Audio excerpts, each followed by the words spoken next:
करता हूँ, आपको कई दिनों बाद आवाज सुनी आपकी। जी नमस्कार। और जितने पैनल में बैठे हुए सभी को नमस्कार कर रहा हूँ मैं। जी निश्चित रूप से देखिए, चूक तो हुई है, इसको स्वीकार करने में कोई गुरेज नहीं है, लेकिन हमारी सरकार का पूरी तरह से जो मोटिव था जी वो कहीं भी गलती नहीं है। हमारी सरकार ये चाहती थी कि 69,000 लोगों को इस समय जब कोरोना का इतना बड़ा संकट है, बेरोजगारी बढ़ गई है, इन घरों में कम से कम चूल्हे में ठीक तरीके से भोजन मिल बनने लगे। ऐसे घरों के 69,000 अभ्यर्थी जो बहुत दिनों से अटके पड़े थे, उनको कोर्ट के आदेश के बाद उनको तत्काल लेने की बात चल रही थी, इसलिए जल्दबाजी हो रही थी। अब कोर्ट ने जो निर्णय दिया वो देगा निर्णय, उसको शिरोधार्य है। अब क्योंकि उन्होंने उसको रिजर्व कर लिया था, अगर वो उसी दिन हो गया होता तो ये जल्दबाजी नहीं होती, लेकिन रिजर्व कर लिया था। ऐसा लग रहा था कि कोर्ट इसमें स्टे नहीं देगा। तभी यही मेरी स्वयं जो है जैसे शिक्षा मंत्री जी से बात हुई थी, तो वो स्वयं कह रहे थे कि शायद स्टे इसमें मिलने वाला नहीं है, तो इसलिए ये कर रहे थे कि भाई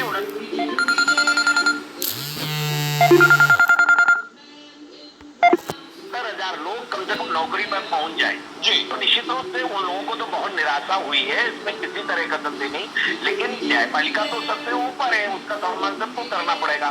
बिल्कुल। देखिए बड़ी बात कही है, हमारे साथ आप बने रहिए रविंद्र शुक्ला जी। अमरिंदर जी देखिए, यहाँ पर जो बात उठ रही थी और उसमें राजनीति भी प्रवेश कर गई थी, हालांकि मैंने रोक दिया था कि आज इस मसले पर कम से कम कोई राजनीति नहीं, लेकिन रविंद्र शुक्ला जी ने जो कि इस मामले से जुड़े भी रहे हैं, उन्होंने स्पष्ट कहा और स्वीकार भी किया कि हाँ चूक हुई है, लेकिन मंशा गलत नहीं थी। चूक इस वजह से हुई है क्योंकि इस कोरोना काल में बहुत जल्दी से जल्दी 69,000 उन लोगों के लिए एक अच्छी व्यवस्था हो जाए, ये जल्दबाजी का मोटो था। आप सहमत हैं इस बात से? और सरकार की नियत इस वक्त कम से कम इसको लेकर जो थी वो रविंद्र जी ने स्पष्ट किया। देखिए, रविंद्र जी ने एक बात तो एडमिट की कि मैटर परसों ही रिजर्व हो गया था। जी परसों हियरिंग कोर्ट में शाम को 5 बजे तक चली थी जी, और इनको कैसे लग गया कि कोर्ट स्टे नहीं देने जा रही है।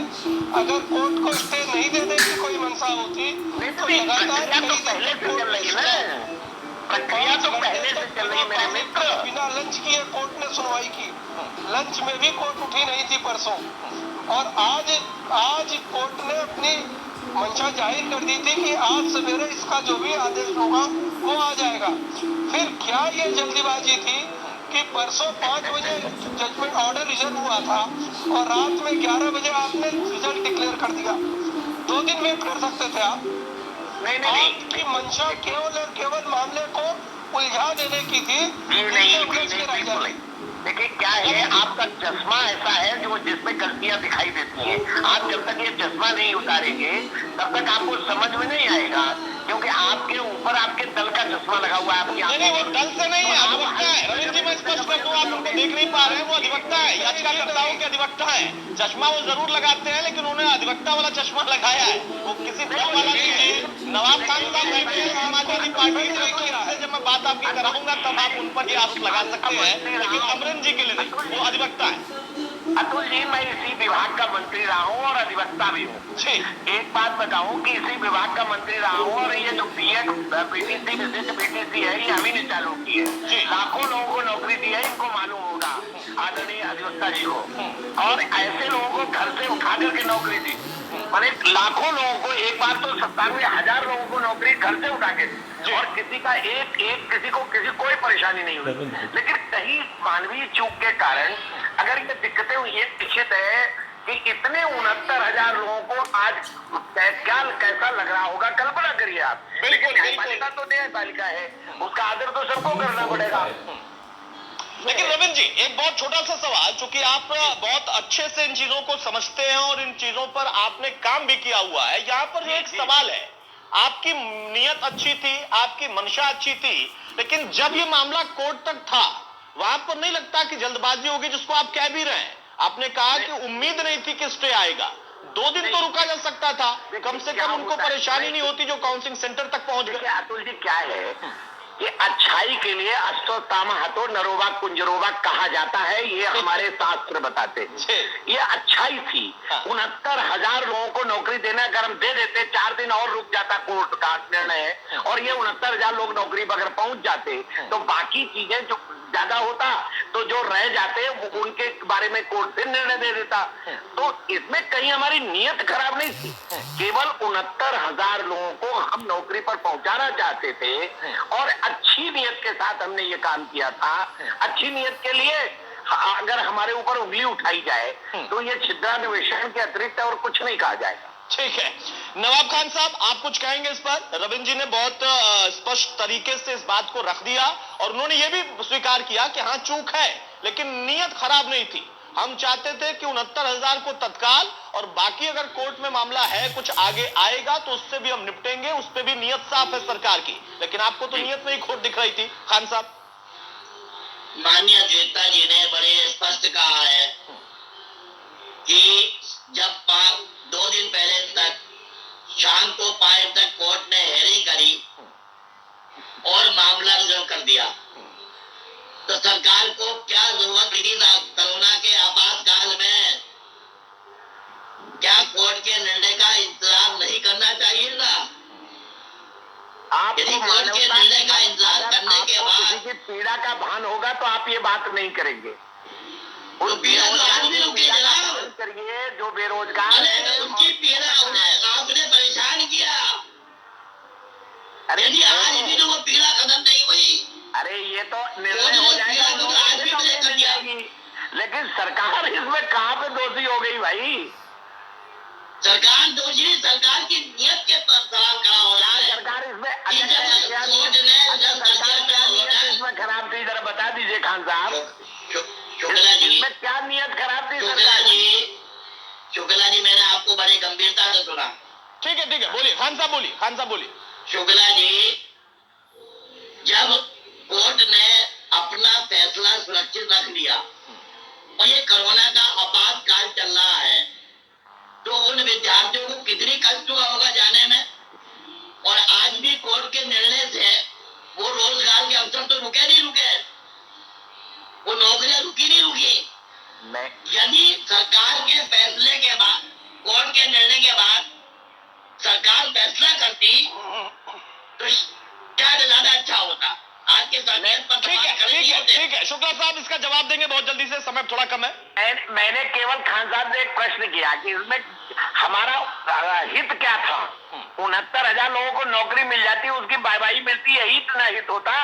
तो 69 लोग प्रशंसा करें, अच्छा काम करें हम, जिससे लोग जय जयकार करें, ये तो हमारा उद्देश्य ये था। इसमें यही हमारा स्वार्थ था। शुक्ला जी, कहीं ना कहीं निर्णय, शुक्ला जी, माननीय न्यायालय ने जब अपना निर्णय रख दिया तो 2 दिन का इंतजार करने की आपको जरूरत नहीं थी। आपने उन अभ्यर्थियों को, लेकिन खान साहब आप डॉक्टर रविंद्र शुक्ला से जो पूछ रहे हैं, उन्होंने पहले कमेंट में स्वीकार भी कर लिया कि हाँ चूक थी, लेकिन क्या मंशा थी ये भी बता दिया। आपके नेता, आप व्यक्तिगत तौर पर कह रहे हैं कि मानवीय भूल से किसी का नुकसान ना हो, बिल्कुल सही बात है, होना भी नहीं चाहिए, संविधान के दायरे में यही बात आती है। लेकिन आपके नेता ने, जो कि नेता प्रतिपक्ष हैं सदन में, वो ये कह रहे हैं कि चूक होती है, त्रुटियां होती रहती हैं मानव से, उस बीच में उन लोगों का भी ख्याल रखना चाहिए जो कि शुक्ला जी की सरकार ने रखा, उनकी पार्टी ने रखा। उनका मोटो था कि 69,000 को तत्काल और बाकियों की बात आगे चलती रहेगी। जो आपकी मंशा है वही तो उनकी भी मंशा थी, तो फिर खोट कहां है? ठीक बात। मंशा कैसे हुए? यदि माननीय न्यायालय ने अपना निर्णय रख लिया तो यह क्या माननीय न्यायालय के निर्णय का इंतजार नहीं करना चाहिए था? अब ये राम गोविंद चौधरी साहब से आप पूछिए ना, आपके पार्टी के नेता है, आपके नेता है, मैंने तो उनकी बात को खोज करके आपसे सवाल पूछा है, वो भी तो यही कह रहे हैं ना, दुर्भाग्यपूर्ण है। गोविंद जी से बात करके माननीय राम गोविंद चौधरी ने किस प्रश्न के उत्तर में ये बात कही? अरे इसी प्रश्न के उत्तर में ये बात कही है भाई, अभी तो सुनवाया मैंने इंट्रो में ही, उनको भी सुनवाया, राधना मिश्रा को भी सुनवाया मैंने। उन्होंने, राम गोविंद चौधरी ने स्पष्ट कहा है मामला कोर्ट का है, हम इस पर कुछ ज्यादा नहीं बोलेंगे, हम इतना जरूर बोलेंगे कि दुर्भाग्यपूर्ण है, बाकी कोर्ट बताएगा। कोर्ट के मामले में कोई भी किसी के बोलने का अधिकार नहीं है, तो इस कोर्ट का सम्मान करना नहीं, सम्मान तो सबको करना पड़ेगा ना, इसलिए तो मैंने कहा कि कोर्ट का कोई भी फैसला होता है सम्मान करना पड़ता है, लेकिन अगर 3 तलाक का मामला है तो बात कुछ और हो जाती है। यहाँ पर इस मामले में सरकार की नीयत गलत है, ये अलग अलग पहलू हो जाते हैं खान साहब ना, आप भी बखूबी समझते हैं। बहरहाल बहुत जल्दी से अमरिंदर त्रिपाठी साहब एक फाइनल कमेंट आपका, उसके बाद शुक्ला जी का सवाल सिर्फ इतना कि बीजेपी के नेता पूर्व मंत्री और उसी विभाग से जुड़े रहे, बहुत बारीकी से इस पूरे मामले से भी वो वाकिफ हैं। उनका कहना है कि मंशा ये थी, उसमें हम मानते हैं कि हमने जल्दबाजी कर ली, लेकिन अब आगे हमारी नीयत खराब नहीं है। अगर वहां पर मामला कोर्ट से तय होता है, सेटल होता है तो भी ठीक, या फिर सरकारी स्तर पर भी इस पहलू को सही कर लिया जाएगा। उम्मीद कर सकते हैं एकदम कोर्ट ने एकदम टाइम स्पेसिफिक इंस्ट्रक्शंस दिए हैं यूजीसी को और एक्सपर्ट्स को अपनी ओपिनियन देने के लिए। ओपिनियन आते ही ये मैटर बहुत लंबा खींचने वाला नहीं है, और हम उम्मीद करते हैं कि जेन्युइनली सिलेक्टेड लोग जिनके भी मेरिट में क्वालिटी पॉइंट्स अधिक होंगे, वो 69,000 लोग जल्दी से जल्दी इस भर्ती में नौकरी पाएंगे। ठीक है शुक्ला जी, फाइनल कमेंट आपका। यहाँ पर देखिए त्रुटियां हो सकती हैं, और एक सवाल और भी उठा था, चूंकि आपने कहा, आपने बताया भी कि विभाग से आप जुड़े रहे हैं, यहाँ पर इन प्रक्रियाओं को क्यों नहीं दुरुस्त कर लिया जाता? एक अच्छी मंशा आपकी सरकार, किसी भी सरकार के दौर में, और कुछ लोगों की ऐसी गलती जिसको सुधारा जा सकता था, उसके लिए मौका भी मिला, एक्सपर्ट को जिम्मेदारी दी गई, कोर्ट ने भी माना कि एक्सपर्ट ने अपनी जिम्मेदारी नहीं निभाई है, आज फिर से एक्सपर्ट ओपिनियन की नौबत आ गई है। यहाँ पर उन लोगों पर तो जिम्मेदारी तय करनी चाहिए ना, वो किसी भी सरकार में। अतुल जी, ये कोर्ट के निर्णय के बाद ही नियुक्तियां होने जा रही थी। बिल्कुल बिल्कुल, ये प्रक्रिया बहुत लंबे समय से चल रही है। सरकार की मंशा थी कि 69,000 लोगों को ऐसे समय में, जब पूरा एक एक घर आर्थिक संकट से जूझ रहा है, ऐसे समय ये नौकरी देकर के हम इतने 69,000 परिवारों को के घर में रोशनी पहुंचा देंगे।